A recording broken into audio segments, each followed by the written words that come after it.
अरे बेटा इस पे नहीं, बाल्टी में डालो, बाल्टी में।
अल्लाहु अकबर, अल्लाहु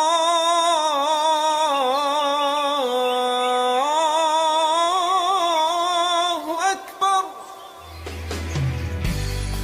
अरे इमरान, जोया, उठो तो, कब तक सोते रहोगे? आज बकरा ईद है।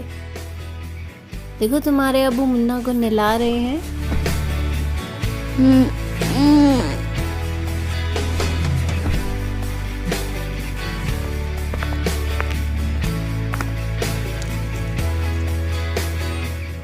बेगम, मैं चलता हूँ, मुन्ना को हलाल करवा लाऊं, नहीं तो उस्मान भाई की दुकान पर गर्दिश हो जाएगी। मुझे इजाजत दीजिए। ठीक है जी, संभल कर जाना। खुदा हाफिज। अम्मी, अब्बू मुन्ना को कहाँ लेकर जा रहे हैं? बेटा, तुम्हारे अब्बू मुन्ना को हलाल कराने के लिए लेके जा रहे हैं। आज बकरा ईद जो है।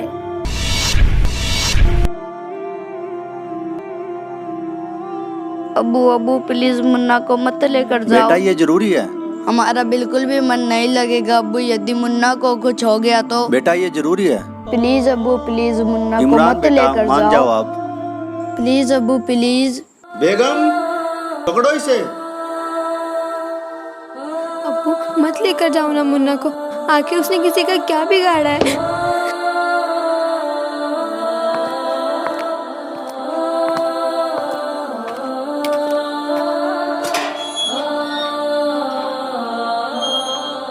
अम्मी मुन्ना को मत जाने दो।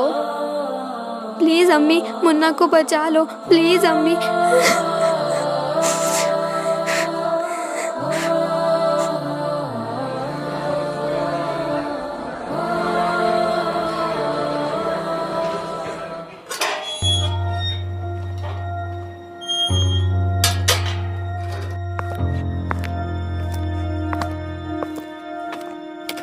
ये लो बेगम।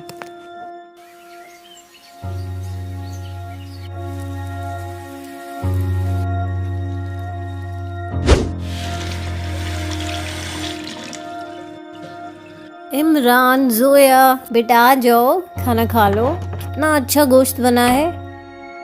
आ जाओ बेटा।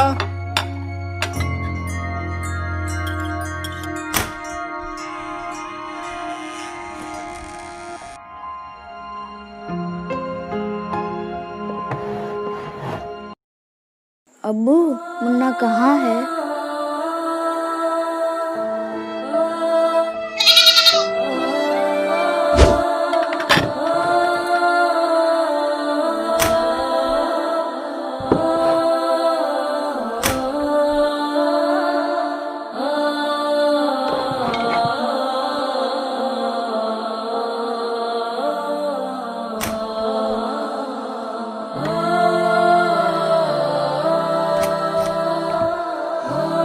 बेटा, खाने से ऐसे उठकर नहीं आते। अल्लाह नाराज हो जाते हैं। चलो इमरान, खाना खा लो, उठो बेटा। चलो जोया, खाना खा लो बेटा, उठो। नहीं अब्बू, हम मुन्ना के गोश्त को नहीं खा सकते। हमें खाना नहीं खाना अब्बू, खाना नहीं खाना। बेटा ये तो अल्लाह का फरमान है। अल्लाह ने उसे ज़मीन पर हलाल होने के लिए ही भेजा था। उसे तो हलाल होना ही था। अब्बू क्या बिगाड़ा था मुन्ना ने आपका? कितना प्यारा था वो। माफ़ करना अब्बू, यदि कोई कल को हमें हलाल करे या कुछ कहे तो आप क्या करोगे? हाँ, कोई हाथ तो लगा कर दिखाए तुम्हें, हराम खोर के टुकड़े टुकड़े कर दूंगा। तो फिर अब्बू, आपने बगैर किसी कसूर के मुन्ना को क्यों हलाल करवा दिया? वो भी तो किसी का बच्चा था ना। अब्बू आप तो कहते थे कि कीड़ी से लेकर हाथी तक सभी उस एक अल्लाह के ही बच्चे हैं, तो फिर क्या वो मुन्ना उस अल्लाह का बच्चा नहीं था जिसे आपने हलाल करवा दिया? अब्बू, आपने अल्लाह के बच्चे को हलाल किया है, अल्लाह क्या सजा देंगे आपको इसकी? अरे बेटा, मुन्ना को हमने कलमा पढ़कर ही हलाल कराया है, जिससे उसकी रूह जन्नत में चली गई। इसीलिए अब उसका गोश्त खाने से हमें सवाब मिलेगा। अम्मी, यदि ऐसे ही जन्नत में जाते हैं तो आप एक काम कीजिए, हमें भी कलमा पढ़कर हलाल करवा दीजिए, ताकि हम भी जन्नत में जाकर अल्लाह से पूछ सकें कि वाकई आपने ये हुक्म दिया है कि बेजुबानों को हलाल करो।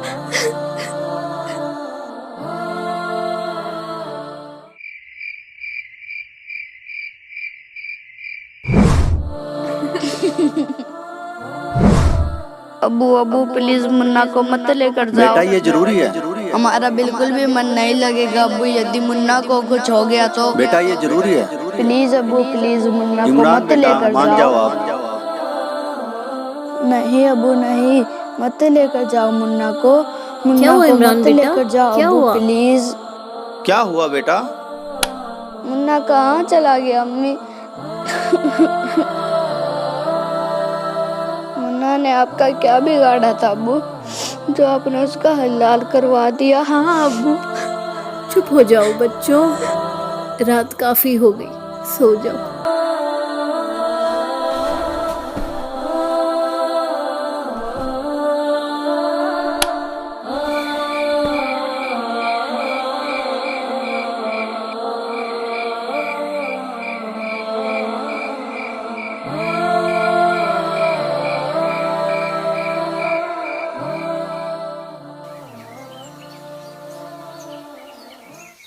अच्छा बेटा, मैं जा रहा हूँ। बेगम मैं जा रहा हूँ। अस्सलाम वालेकुम।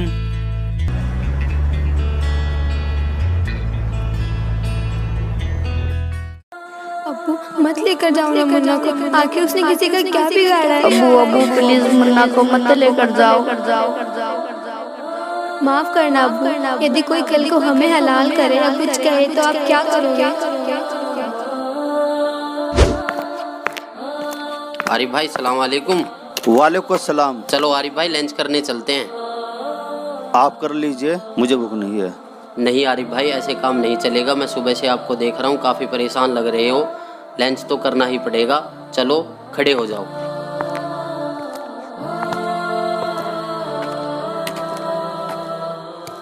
आओ आरिफ भाई बैठो। हाँ तो आरिफ भाई बताओ, क्या बात है? सुबह से काफ़ी परेशान लग रहे हो।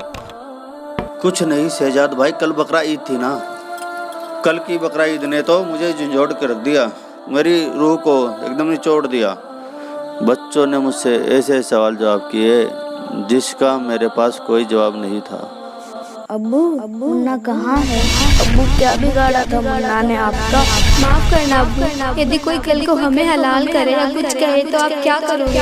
आपने बगैर किसी कसूर के मुन्ना को क्यों हलाल करवा दिया? अब्बू आप तो कहते थे कि कीड़ी से लेकर हाथी तक सभी उस एक अल्लाह के ही बच्चे हैं, तो फिर क्या वो मुन्ना उस अल्लाह का बच्चा नहीं था जिसे आपने हलाल करवा दिया? अब्बू, आपने अल्लाह के बच्चे को हलाल किया है, अल्लाह क्या सजा देंगे आपको इसकी? तो शहजाद भाई अब आप ही बताइए मैं क्या करूं? उसके बारे में किसी बाखबर को पूछ कर देखो कि वो बाखबर होगा और वही खुदा की इबादत करने का तरीका बताएगा। और फिर तो आपको यह भी पता होगा कि वो बाखबर कौन है जिसके बारे में कुरान शरीफ के अंदर जिक्र किया गया है। वो बाखबर ही तो संत रामपाल जी महाराज है। उन्होंने ही तो मुझे कुरान शरीफ का सच्चा ज्ञान बताया है। वो ऊपर से जो आदेश लेकर आया था हजरत मोहम्मद, उसमें बिस्मल यानी गाय को काटना, मुर्गे को काटना, बकरे को काटना, इसको बिस्मल बोलते हैं। ये कहते हैं रोजा, बंग और नमाज बताई थी उसने। रोजा माने व्रत, बंग जैसे ऊंचे शोर में आवाज करना, है भगवान हमारी अर्ज सुनना, इसको बंग बोलते हैं। और 5 वक्त की नमाज कहते सिर्फ इतना आदेश था हजरत मोहम्मद का, ये मांस खाने का नहीं था। ये तो बाद में किसी फरिश्ते ने किसी में प्रवेश करके ये बकवाद गढ़ रखी है, उसने कभी नहीं कहा कि नबी मोहम्मद नमस्कार है राम रसूल कहाया, 1,80,000 को सौगंध जिन नहीं करद चलाया। कबीर परमात्मा कहा करते थे कि तुम जिन महापुरुषों का नाम लेकर मांस खाते हो, गायें काटते हो, हत्याएं करते हो, मुर्गा काटते हो, बकरा काटते हो, भगवान ने कितना अच्छा आपको आहार दे रखा, काजू किस्मत सेब संतरे, और नहीं तो ये बाजरा ज्वार गेहूँ चने चावल कुछ भी खाओ, ये अड़ंगा क्यों खाते हो? तुम्हारे नबी ने हजरत मोहम्मद ने कभी किसी की हिंसा नहीं की।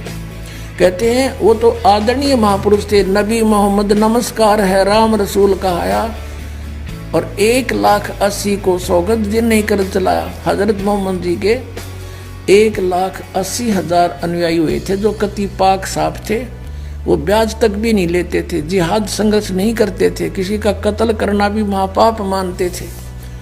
वो तो ऐसे महापुरुष थे। कहते हैं अरस कुरस पर अल्लाह तकत है, अरस कुरस पर आसमान के ऊपर अंतिम छोर पे अरस कुरस पर अल्लाह तकत है, भगवान का सिंहासन है, और खालिक बिन नहीं खाली, और वो पैगंबर पाक पुरुष थे साहिब के अब्दाली। जिन महापुरुषों की तुम आड़ लेकर दुनिया को भ्रमित कर रहे हो, मांस खिला रहे हो, पाप के भागी बना रहे हो, उन्होंने कभी मांस छुआ नहीं। मांस वगैरह भक्षण करना ये समर्थ का आदेश नहीं।